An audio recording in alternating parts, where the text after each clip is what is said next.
Hi everyone, John Sinclair here from 7 Movements, and I'm going to share with you one of our 7-minute mobility routines that I do every day.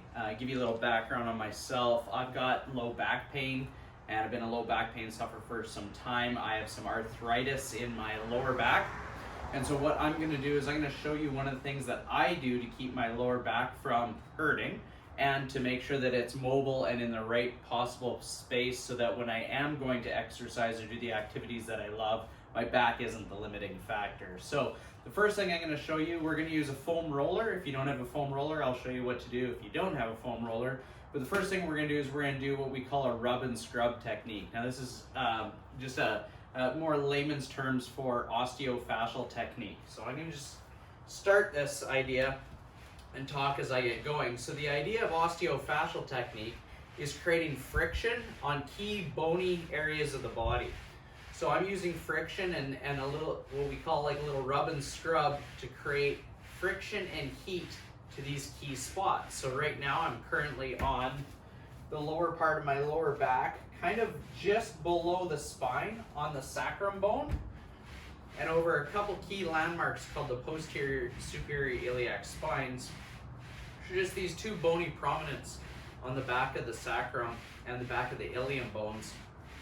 And so where they intersect, you see, or we have what's known as the sacroiliac joint. So if anyone's suffered from sciatica or sacroiliac pain, we realize that if that bony joint doesn't move very well, it gets really stiff, and then that causes more pain, either coming out of the nerve roots that supply or where the sciatic nerve originates from, or it can be from the lumbar spine, or cause more pain in the lumbar spine itself. So once I've created a bit of heat back there, if you were able to feel how warm that is, you'd see that I got a campfire starting. So I'm going to move a little bit higher, and I'm going to go up into the lumbar spine a little bit. So now I'm up into the connective tissues and muscles that surround and go over top of the lumbar spine. I just keep that same rhythmical motion going. You can go really slow, just keep it rhythmical. The idea here is we want to create some heat. If I create some heat, I'm going to drive some water and fluid down to these tissues. And it's going to do a number of awesome groovy things as well. Number one, it's going to drive water to that tissue. So the more water I drive down to those tissues and to the skin, the better the hydraulic lift I get in those tissues, which means it creates a bit of space and it allows for those bones to want to float where they belong. So that's number one. Number two, it's quite satisfying. This feels pretty good on the bones, feels pretty good on the lower back. So it sends good communication back to the nervous system, back up to the brain, to tell you that, hey, those muscles don't need to be turned on quite so much. I can shut them off and allow the joint to want to move where it's most comfortable. So that's the first couple places that I go. From there, I'm going to go to the ridge, or the bone that makes up the ilium on the side. That's called the iliac crest. So I'm just going to pin that against the wall. I'm going to slide forwards and backwards. So what you should feel is you feel like you're grabbing the skin that's on that bone and you're dragging it east to west. So I'm just giving this one a little bit of a drag. I'm not going to be able to create as much friction this way, because it's hard to gain little momentum. As you can see, I've planted my foot sideways, which is pushing me into the wall to create some more friction and some pressure against that tissue. I'm just going to slide back and forth there. Then I go to the other side. Same idea. And I was a little bit long-winded in the description, but usually about 20 to 30 seconds per side is enough, so that by the time I've gone to all these drills, it's about 7 minutes it takes me to go through this. And I do this every day, every morning, and I also do it right before I'm about to do a bout of exercise. Okay, so once I've gone to those two spots, I'm going to go to another one. This is 3 of 7 different spots. Today I'm just going to show you 3. But we're going to go to the bones on the front of the hip. So I'm going to pin that on there. I'm going to drag it left to right. So there's a little bone on the outside of the pelvis. This one's called the anterior superior iliac spine.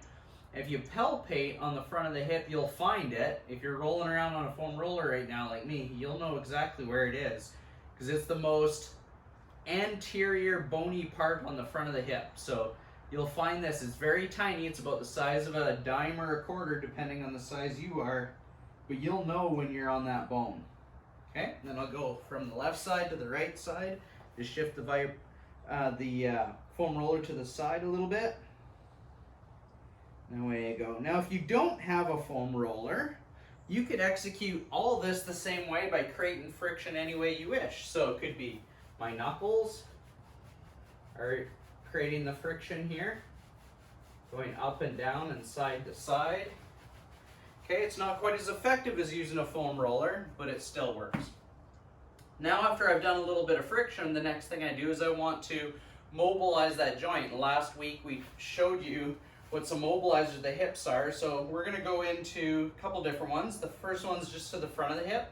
So usually after I get off the front of the rub and scrub, I just do this slow little rocking motion of the hip here just to create a little bit of extensibility on the connective tissue that which was over top of the area that I was just on.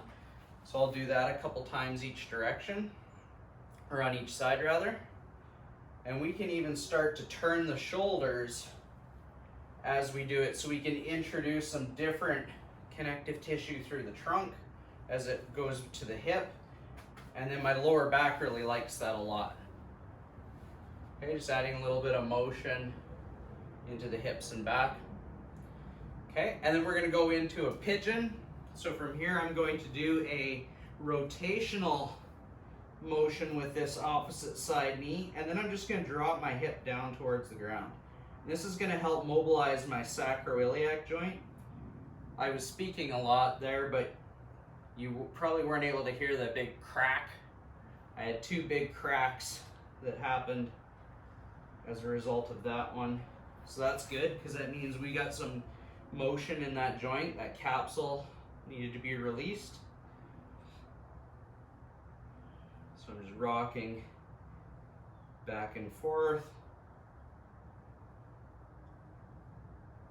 Okay, and then I want to introduce the ground through my feet. So I'm going to stand up after I've done those, and I'm going to do a staggered stance. So if I stagger my stance, that's going to do what we call decoupling the hips. That's going to rotate the hips a little bit.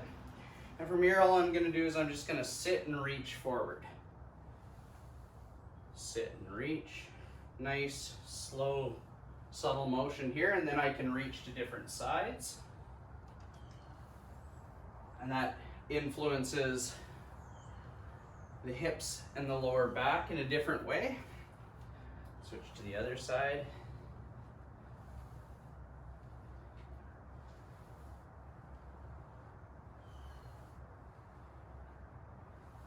Okay, and then the last drill I'm going to do is just going to be a little heel elevated hinge. So I'm going to put my foot up on the foam roller, try to keep it balanced there. And all I'm going to do is I'm just going to take my tail, reach it back, and drive my chest forward. So really slow, really subtle, but it's going to help create some extensibility in the lower leg, in behind the knee, in the hamstring, and along that tissue that goes all the way up your lower back. Now, if you need to increase the extensibility of it, I just reach forward, or I pin my toe up. And I keep trying to hinge at the pelvis. Okay, and we switch sides. Start with a foot down. Slowly just lean forward. This now, if you have had sciatic pain, you'll know that the sciatic nerve kind of gets glued up into the hamstring. So this is just a great way to drive some motion and help loosen up the tension around that nerve. Okay.